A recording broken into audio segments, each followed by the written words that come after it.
Votre frascule, c'est il y en a qui ont essayé, ils ont eu des problèmes. François Fillon a failli reprendre le slogan. Et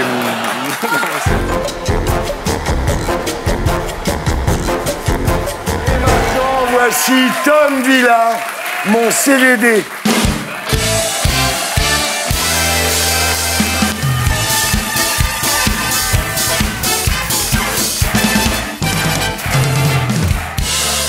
Ça va, Tom? ça va Thierry? Super. Il y a toute ma famille là qui est venue de Bretagne. Très très haut plateau ce soir. Honneur aux dames évidemment. Alors il y en a deux, donc on va la jouer à la plouf. Plouf plouf, c'est toi qui travailles avec Hollande. Perdu. Juliette Méadel, bonsoir. Bonsoir. Alors Juliette Méadel, vous êtes secrétaire d'État. Voilà, vous avez un DEA de philosophie, vous avez fait Sciences Po et l'ENA. Tout ça pour finir secrétaire, ça doit foutre un petit peu les boules. Non, alors vous êtes chargé de l'aide aux victimes. C'est un poste qui est compliqué dans une France en état d'urgence. D'ailleurs, c'est une création de poste. Voilà, votre travail n'existait pas il y a 1 an.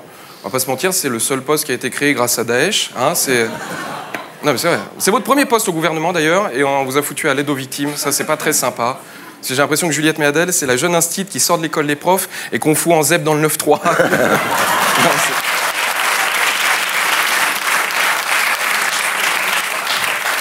du coup, si vous êtes à l'aide aux victimes, vous allez faire un suivi de François Hollande après son quinquennat ou non, c'est pas...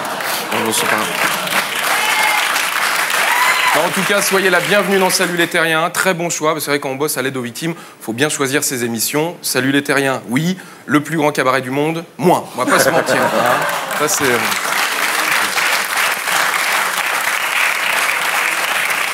Notre deuxième invité, c'est celui qui trouve que la matmut, elle assure et qui nous prouve que sans chevalier, il assure aussi. C'est monsieur Régis Laspalès.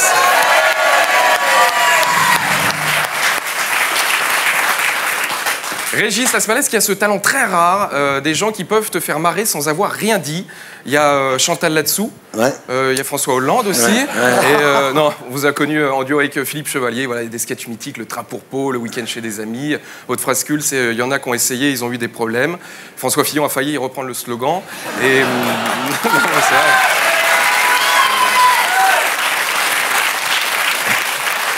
Et là, vous êtes au théâtre depuis la rentrée avec la pièce À droite à gauche, une pièce de Laurent Ruquier. C'est l'histoire d'un plombier de droite qui vient réparer la chaudière d'un comédien de gauche pour lui dire que s'il avait été à la matmut, il lui aurait remplacé directement.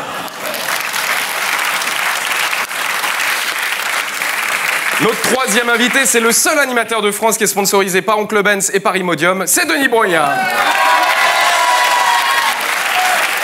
Alors...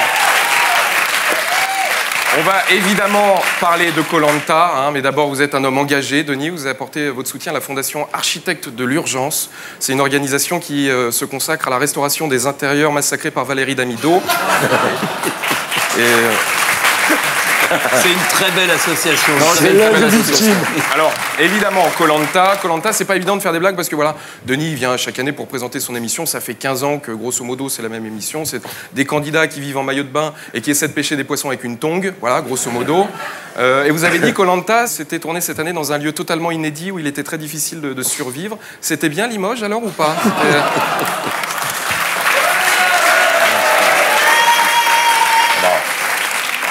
En tout cas, c'est vrai qu'il est un peu sadique, votre rôle d'animateur dans Koh-Lanta, parce que faire des épreuves difficiles à des gens affamés, c'est pas évident. Vous aimeriez qu'à TF1 il fasse pareil ou pas? Non, je crois pas. T'imagines, il fait l'épreuve des poteaux face à Nikos Aliagas et Sandrine Quétier, et celui qui perd, il présente le loto. Ça serait dégueulasse. Allez, pour terminer, notre dernier invité, Maria, l'un des hommes les plus drôles du moment. C'est pas Pénélope Fillon, mais Mélissa Theriot.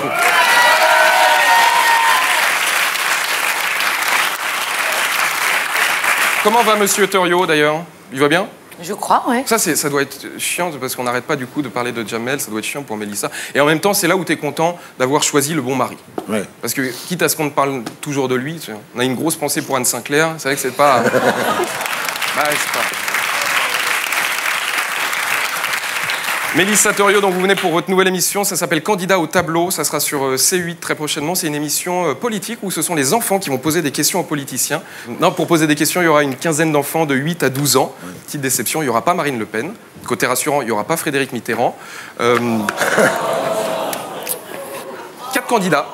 Il y aura 4 candidats, il y aura Benoît Hamon, François Fillon, Jean-Luc Mélenchon et Emmanuel Macron. Donc il fallait absolument un nom en on pour participer, sinon tu étais mort.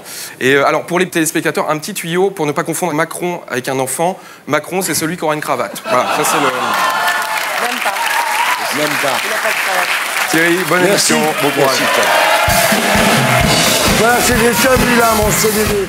Et pour être sûr de ne rien rater de Inarditube, abonnez-vous et mettez un pouce bleu.